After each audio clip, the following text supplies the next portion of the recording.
Maya Chen, 19, college dropout, had exactly $8.47 in her wallet. Her father's heart medication, $127, was due in 4 hours.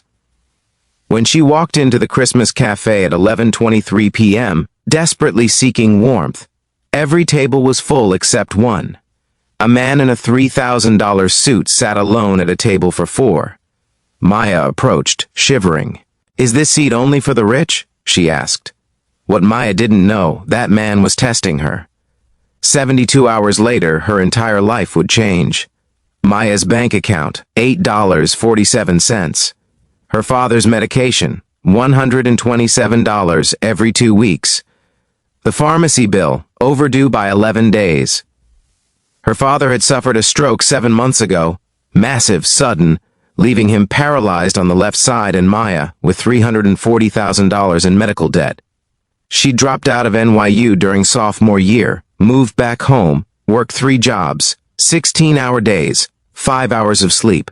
She cleaned office buildings at dawn, waited tables at lunch, delivered food until midnight.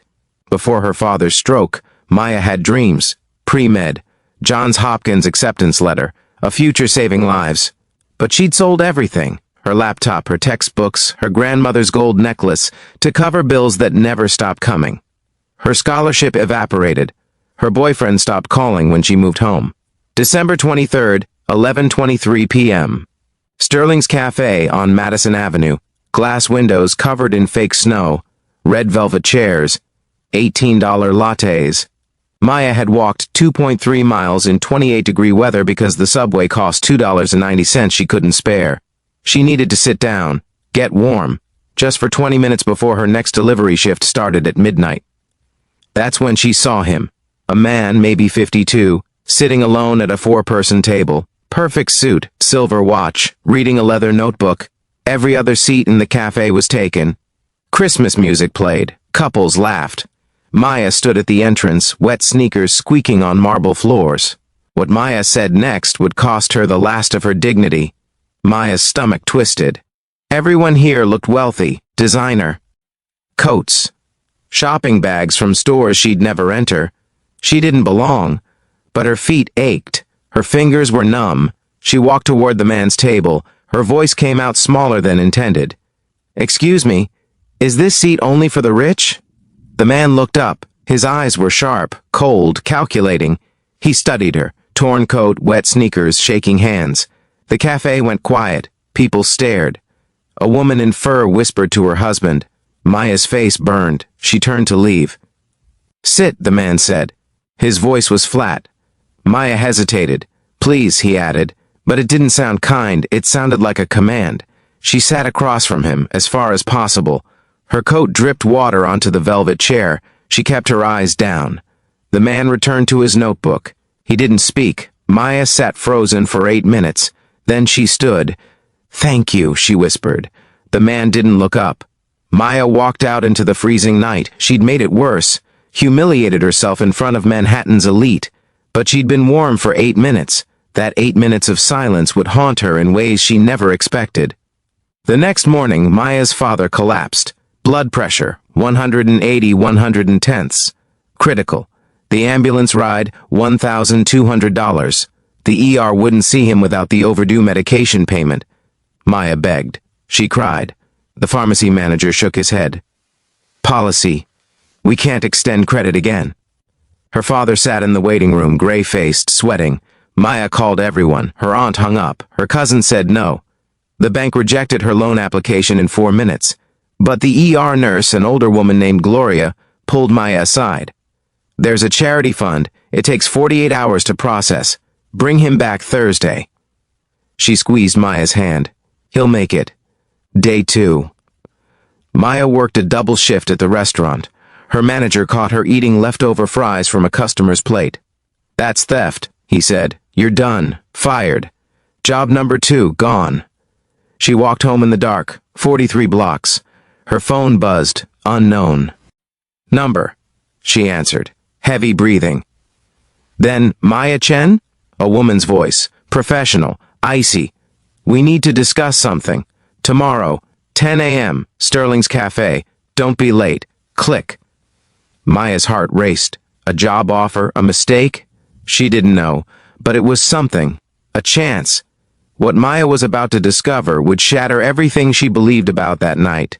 If this story is giving you chills, please subscribe to Everyday Kindness Stories. We share these stories to prove that good people still exist, even when life is impossibly hard. What happens next will restore your faith in humanity. The man from the cafe wasn't who Maya thought, and what he was about to reveal would change 1,000 lives.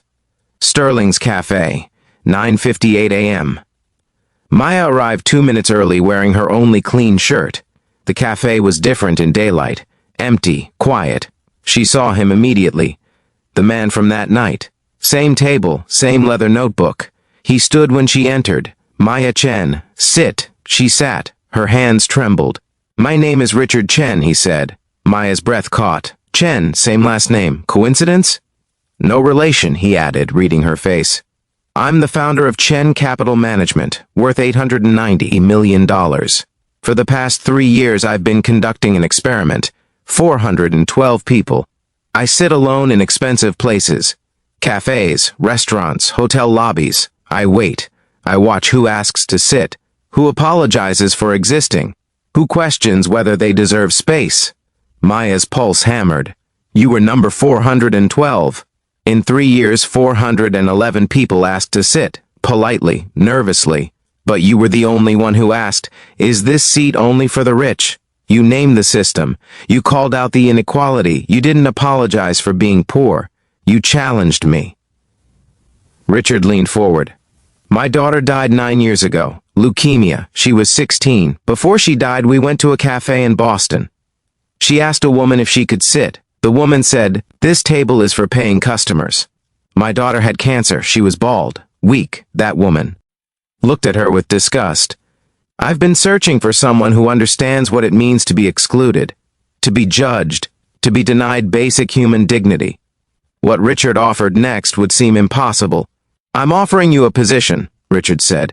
Director of Equity Initiatives at Chen Foundation. Your job, identify people drowning in medical debt, student debt, poverty, help them. Salary, $95,000 a year. Your father's medical bills, all $340,000, paid in full by the foundation. His medication, free for life through our pharmacy program. And this. He slid an envelope across the table. Maya opened it. A check. $50,000. For you, for rent, for food, for everything you've lost. No strings. Maya's vision blurred. Tears spilled down her face. She couldn't breathe. Her hands shook so violently the check fell. Why? She whispered. Why me? Richard's eyes softened. Because you asked the question no one else dared to ask. Is this seat only for the rich? The answer should be no, but in this world too often it's yes. I want to hire someone who sees that, who names it, who will fight it. You're not just poor, Maya. You're aware. That's rare. That's powerful. Maya sobbed. 9 months of exhaustion, terror, shame. It all broke open. Richard handed her a tissue. Your father will get his medication today. You start Monday. Take the weekend. Rest. You've earned it. But Maya's story was only beginning. 20 months later. Maya Chen, 21, Director of Equity Initiatives at Chen Foundation. She'd helped 2,847 families eliminate medical debt. $67 million distributed. Lives saved. Futures restored.